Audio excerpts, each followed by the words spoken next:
A paz do Senhor Jesus esteja com você, minha irmã, esteja com você, meu irmão. A festa da Páscoa incluía no seu ritual judaico a ida obrigatória ao Templo de Jerusalém, para ali prestar homenagem a Deus, reconhecendo a sua soberania.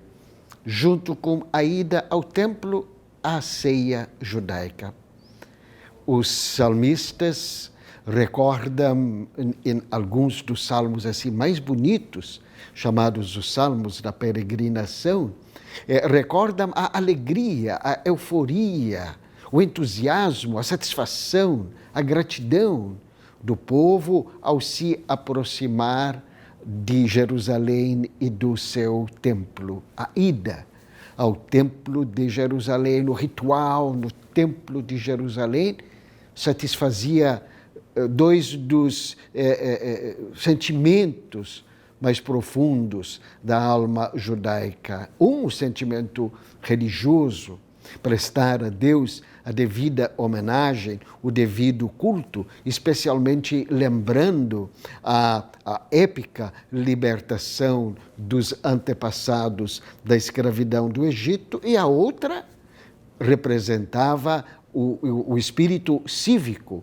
nacionalista dos judeus. Ali, no templo, eles eram mais judeus, eles eram mais raça, eles eram mais povo.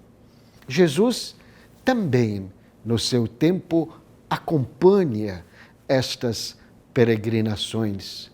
Mas o que é que Jesus encontra na sua ida a Jerusalém? E quando a gente fala em Jesus, evidentemente a gente fala da situação do culto no tempo dele. Ao chegar ao templo, Jesus encontra uma total desvirtuação daquela liturgia.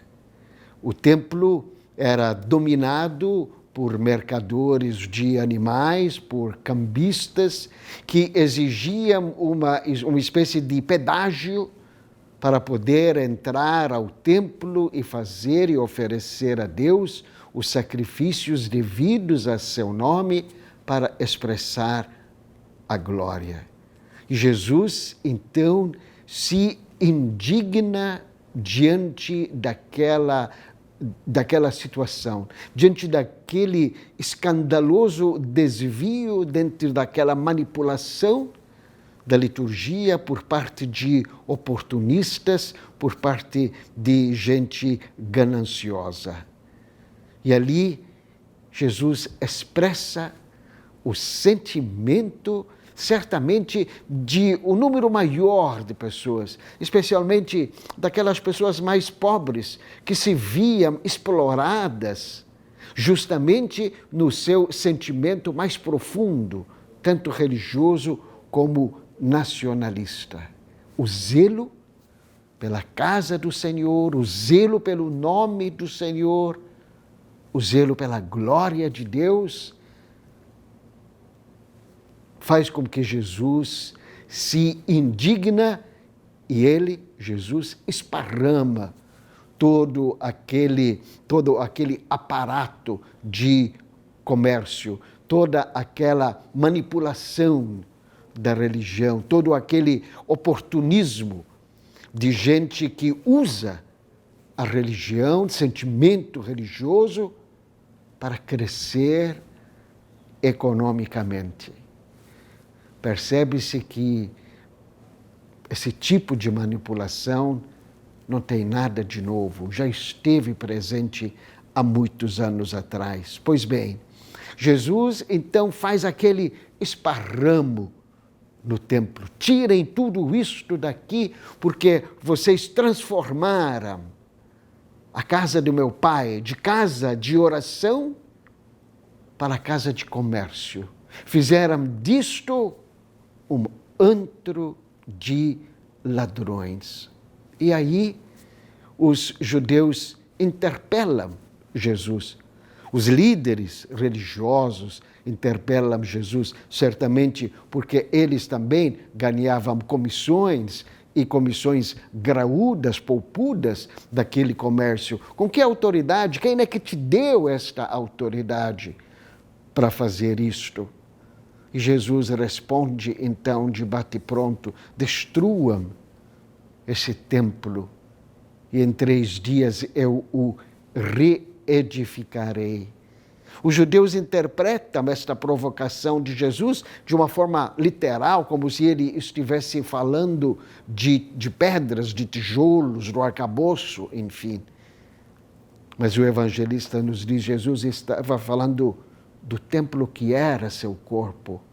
Na verdade, Jesus estava dizendo: chegou ao fim esta manipulação da liturgia, chegou ao fim esta manipulação da religião, esta exploração dos sentimentos nobres, bonitos na alma, no sentimento humano.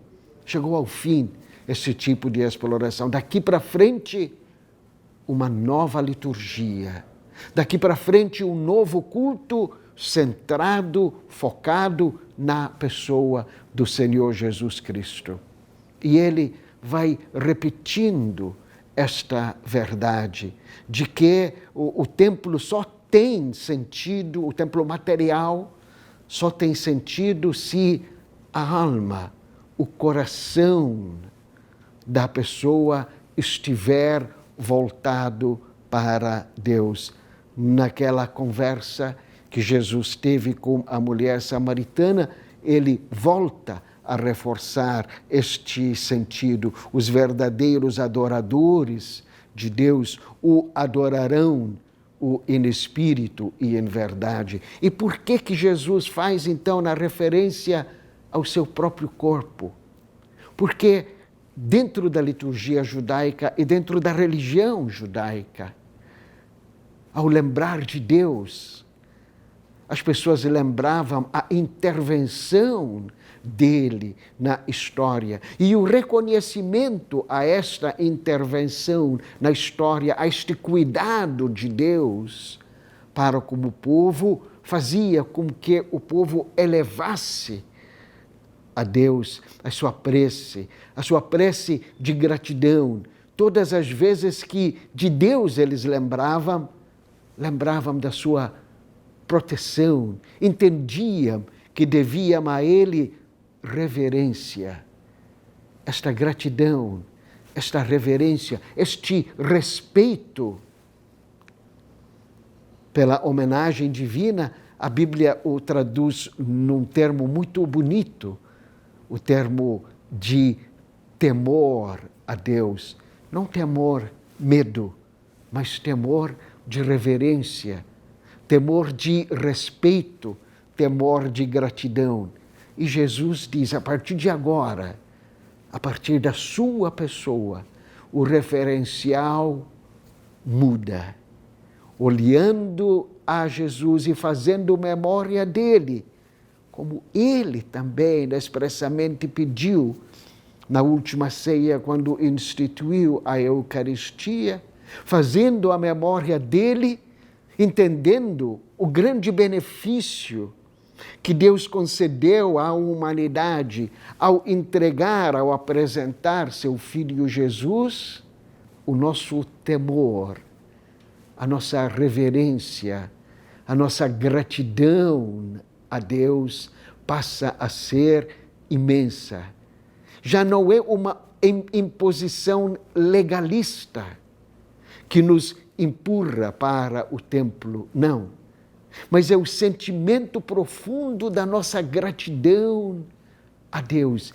É este sentimento de temor, de reverência, de gratidão, é que sai do nosso coração e dá ânimo, dá vida à liturgia. E aí a gente entende que o verdadeiro culto começa no coração da pessoa. se a reverência, se o temor, se o respeito, se a glória não estiverem em primeiro lugar presentes no coração, a liturgia, por mais pomposa, por mais solene, continua uma liturgia fria, sem desdobramentos, sem consequências em nossas vidas. Muitas vezes sujeita, inclusive, a manipulações e distorções. Devemos guardar com muito carinho aquilo que se comentava a respeito de Jesus, o zelo pela casa do Senhor ardia no coração de Jesus. O mesmo zelo deve estar presente em nossas celebrações para que nós prestássemos a Deus a devida reverência, a devida homenagem. Na nossa liturgia cristã, na celebração maior da liturgia católica, há um momento em que este sentimento é provocado. O padre, na celebração da missa, interpela o povo, corações ao alto. E o povo diz, o nosso coração está em Deus. É justamente ali e nele que nós estamos pensando. É justamente por isso que nós estamos aqui. De vez em quando, sabe, amiga, amigo, eu na missa tenho vontade de parar e neste momento, interpelar o povo, mas está mesmo em Deus ou é de boca para fora apenas? É importante entender que a celebração, o culto, a reverência começam no coração. E ali, estando presente no coração, transformam o ato litúrgico num verdadeiro ato de louvor, de gratidão, de reverência, de respeito para Deus. Bom seria se a gente parasse e fizesse uma revisão do nosso culto. É um culto puro, é um culto sentido, é um culto que brota de dentro da gente? Ou é uma simples formalidade que não deixa nenhum rastro na vida da gente? Puro deve ser o temor do Senhor, o zelo pela tua casa, o zelo pela oração, o zelo pelo culto deve animar as nossas celebrações, tornando-as não somente puras, mas geradoras de vida. A paz do Senhor Jesus esteja com você e com todos aí em sua casa.